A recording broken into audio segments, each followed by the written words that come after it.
রয়েছে, বিশেষ নজর রয়েছে তৃণমূল কংগ্রেসে, কারণ এই কেষ্ট কাজল কোন্দল, সেই কোন্দল মেটাতেই, কুণ্ডল কাটা তুলতে রীতিমতো তৎপরতা লক্ষ্য করা যাচ্ছে। কাজল কেষ্ট দ্বন্দ্ব মেটাতে এর আগে তৃণমূল নেত্রী তিনি বার্তা দিয়েছেন, আর এবার তৃণমূল ভবনের বৈঠকে বিশেষ গুরুত্ব দেওয়া হচ্ছে বীরভূমকে। বীরভূমের জেলার কোর কমিটির সদস্যদের নিয়ে এই বৈঠক।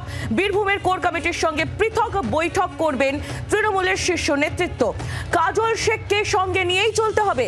27শে ফেব্রুয়ারি দলীয় সম্মেলনে স্পষ্ট বার্তা দিয়েছিলেন মমতা বন্দ্যোপাধ্যায়, আর সেই বার্তা দেখেই, সেই বার্তার দিকেই এখন নজর রয়েছে, কারণ বীরভূমে বিশেষ নজর দেওয়া হয়েছে তৃণমূল কংগ্রেসের তরফ থেকে।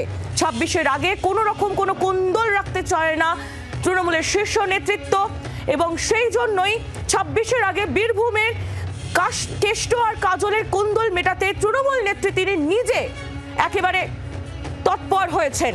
ঠিক কি বলেছিলেন এই কুন্দল কাটা নিয়ে 27শে ফেব্রুয়ারি তৃণমূল নেত্রী মমতা বন্দ্যোপাধ্যায়, শোনাবো আপনাদের।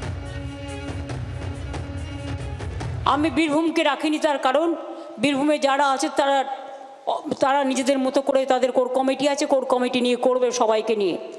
কেষ্ট কাউকে কিন্তু বাদ দেওয়া যাবে না, কাজলকেও কনফিডেন্সে নিতে হবে, আশিস দাকে আর শতাব্দীকেও মাঝে মাঝে ডেকে নেবে। কাজেই সবাই মিলে করবে। দিদি যা বলবে তাই শুনবো।